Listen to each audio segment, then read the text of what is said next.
स्वागत है आपका मनु हिंदी कहानियाँ में। आज हम एक नई कहानी देखेंगे, माँ के लिए जीवन साथी। चलिए शुरू करते हैं। माँ, मुझे नहीं मिलने जाना उनसे। तुम समझती क्यों नहीं हो? मैं डोर टू डोर प्रोडक्ट बेचने वाली सेल्स गर्ल नहीं हूँ। 27 वर्षीय खनक ने लगभग रोते हुए अपनी माँ मिनीसा से कहा। अब यह सेल्स गर्ल्स तेरे दिमाग में कहाँ से आ गई?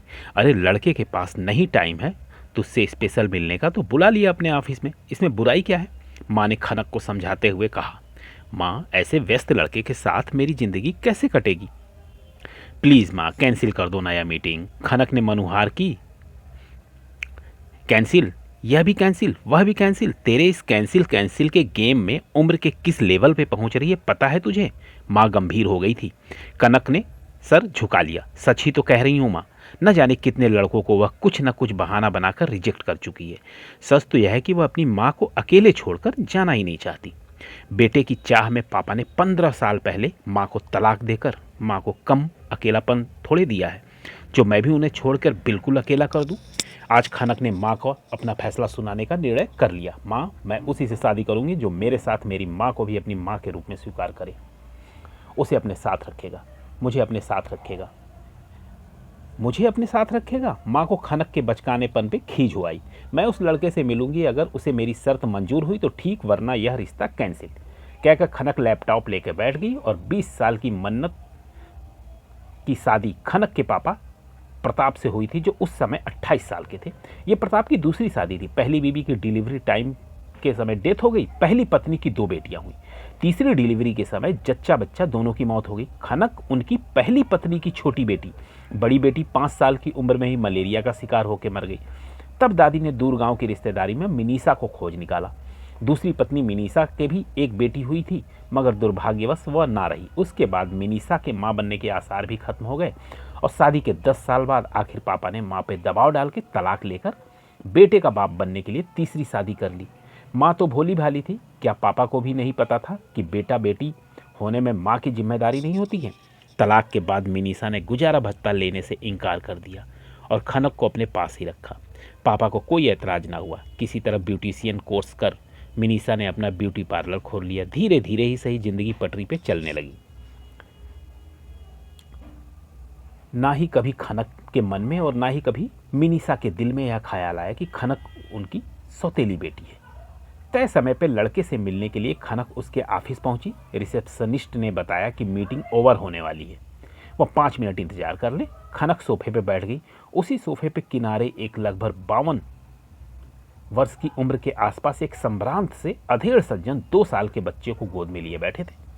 खनक को लगा शायद वह भी उस लड़के से किसी काम के सिलसिले में मिलने आए हैं। खनक उनकी तरफ देखकर यह सोच ही रही थी कि उनकी निगाह भी खनक पे पड़ गई तो खनक ने हल्की सी स्माइल चेहरे पे फैला दी। बदले में वह भी मुस्कुराए। बोले, इंटरव्यू के लिए आई हो? इंटरव्यू? जी हाँ, इंटरव्यू ही समझिए, लेकिन सिर्फ देने नहीं, लेने भी। खनक ने मुस्कुराकर कहा। इंटरव्यू लेने मतलब? संभ्रांत व्यक्ति बोले। वैसे मेरा नाम शिवनाथ ठाकुर है, यह आपका बच्चा है? खनक ने उनकी गोद में सोए बच्चे की तरफ इशारा करके पूछा। हाँ, यह मेरा पोता है माधुर्य। उन्होंने बच्चे को सहलाते हुए अपना सवाल दोहराया। आपने बताया नहीं, इंटरव्यू लेने का क्या मतलब? खनक ने शिवनाथ के चेहरे को ध्यान से देखा। शायद उनके चेहरे से उनकी नीयत को आंकते हुए कहा, बता दूं? अगर किसी अजनबी को बताने में कोई संकोच ना हो तो जरूर बता सकते हैं। शिवनाथ ने जिससे यह बात करनी है वह भी फिलहाल अभी अजनबी ही है, अंदर मीटिंग में है। खनक ने मीटिंग रूम की तरफ देखकर कहा, अच्छा, तब तो मुझे भी सुनने में कोई संकोच नहीं होगा। शिवनाथ रिलैक्स्ड हो गए। अपनी शादी की शर्त वाली बात खनक ने शिवनाथ को बता दी। उसे लगा था कि शिवनाथ उनकी शर्त सुन के हंसेंगे, लेकिन उन्हें यह बात बिल्कुल सही लगी। और जब बेटा अपनी माँ का सहारा बन सकता है तो बेटी क्यों नहीं? उन दोनों की आगे कुछ बात हो पाती इससे पहले ही खनक का लड़के से मिलने का बुलावा आ गया। खनक ने रूम में प्रवेश किया। लड़का सामने कुर्सी पे बैठा, अभी भी कुछ फाइलों में था। खनक की आहट पाकर उसने तुरंत फाइल बंद कर दी और खड़े होकर अभिवादन किया और बैठने के लिए कहा। पानी देते हुए अपना परिचय दिया। मैं मोहित ठाकुर। खनक को लड़के का ये सलीका बहुत पसंद आया, लेकिन सिर्फ सलीका अच्छा होने से ही काम नहीं चलेगा, शर्त वाली बात भी माननी होगी। मैं खनक ने भी अपना परिचय दिया। दोनों के बीच बातचीत होने लगी। खनक की खुशी का पारावार न रहा और वो कुर्सी से खड़े होकर थालियां बजाते हुए बोली, मैं आपसे शादी करने के लिए तैयार हूँ। जाहिर है लड़के ने माँ को साथ रखने वाली शर्त के लिए हाँ कर दी थी। लेकिन आपको मेरे बारे में भी पूरी जानकारी होनी चाहिए। मोहित ठाकुर ने खुशी से दोहरी हुई जा रही खनक के आवेग को ब्रेक लगा दिया। हाँ हाँ, जरूर जरूर बताइए। वैसे मैं आपको बता दूं कि मैं अपना हेल्थ सर्टिफिकेट लेकर आई हूँ, आप देख लीजिए, मैं पूर्णतः स्वस्थ हूँ, कहकर खनक ने अपना हेल्थ सर्टिफिकेट निकालकर मोहित के आगे रख दिया। मोहित ने उसे अपने हाथ में लेकर साइड में रखा और कहा, आपको पता है कि मेरी शादी हो चुकी है और मेरा 2 साल का बेटा है? क्या? खनक की खुशी का गुबार क्षण भर में बैठ गया। माँ ने तो यह भी नहीं बताया था। मेरी पत्नी माधुरी पिछले साल कार एक्सीडेंट में फास्ट ड्राइविंग का बहुत शौक था उसे, वही शौक उसे। मोहित ने सर झुका लिया। आई एम सॉरी, खनक ने धीमी आवाज में कहा। मेरा बेटा माधुर्य, शायद आपने उसे देखा हो, बाहर मेरे चाचा की गोद में था। मोहित ने आगे बताया। ओह, तो वह आपका बेटा है, आपके अंकल थे? वेरी नाइस पर्सन, खनक ने कहा। अच्छा तो मैं चलूं? खनक ने उठने का उपक्रम किया। एक बात और है मिस खनक, जैसे आपने शादी के लिए शर्त रखी है वैसे ही मेरी भी एक शर्त है। मोहित ने खनक को बैठने का इशारा करते हुए कहा। आपकी शर्त कोई दहेज की मांग तो नहीं है? खनक गंभीर हो आई। नहीं नहीं, दहेज बिल्कुल नहीं, बिल्कुल नहीं। वह जैसे आप अपनी माँ के लिए सोच रही हैं ना, वैसे ही मैं अपने अंकल के लिए सोचता हूँ।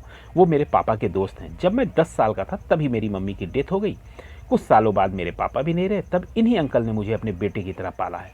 अपने घर के बड़े बेटे होने की जिम्मेदारी निभाने में इतना डूबे कि खुद के लिए कभी समय ही नहीं निकाल पाए, और घर वाले अब अपना बनाने में लगे रहे।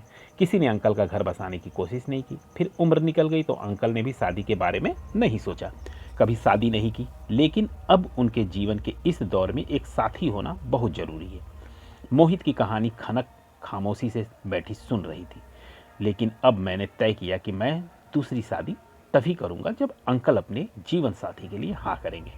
मोहित ने अपनी बात पूरी की। खनक ने गहरी ठंडी सांस ली।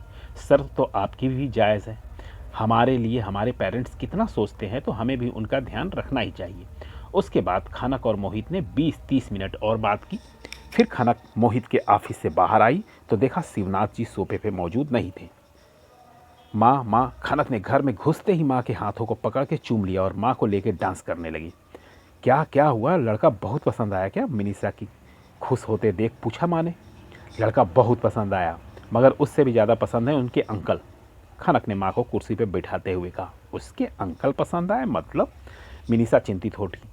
जाने क्या फैसला लेकर आई है खनक। अगले संडे मोहित और उसके अंकल हमारे घर आ रहे हैं। खनक ने कहा। अच्छा, बहुत बढ़िया। कम से कम तुमने अपनी वो खुराफाती शर्तें तो दिमाग से निकाल दी। मिनीषा चाय बनाने के लिए उठ खड़ी हुई। माँ, मोहित के अंकल शिवनाथ जी आपसे मिलने आ रहे हैं। खनक जी ने वहीं बैठे बैठे किचन में झांक कर कुछ तेज स्वर में कहा। हाँ हाँ बिल्कुल आए, स्वागत है उनका। तुम दोनों की शादी पक्की करके ही रहूंगी इस बार। मिनीषा ने पैन में अदरक घिसते हुए कहा। आप हम दोनों का रिश्ता पक्का करना और हम दोनों आप दोनों का रिश्ता तय करेंगे, खनक ने कहा। खनक की बात सुन चाय में दूध डालती मिनीषा का हाथ कांप गया और थोड़ा सा दूध गैस पे छलक गया। उन्होंने जल्दी से गैस धीमी की और जल्दी जल्दी चलते हुए कनक के सामने आकर खड़ी हो गई। क्या बोला तुमने अभी? माँ, मैंने और मोहित ने आप दोनों की शादी करने का निर्णय लिया है। खनक ने खड़े होकर माँ के कंपकपाते हाथों को थाम लिया। मिनीषा आगे कुछ न बोल पाई।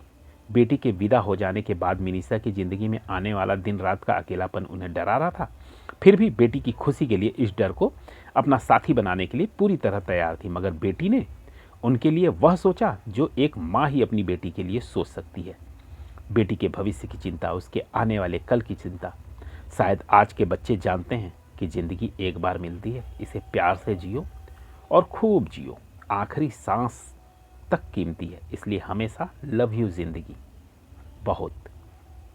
मुझे इस कमेंट में ज़रूर लिखिएगा। कहानी पसंद आई हो तो मेरे चैनल को ज़रूर सब्सक्राइब कीजिएगा और इस कहानी को अपना वक्त देने के लिए आपका बहुत बहुत धन्यवाद।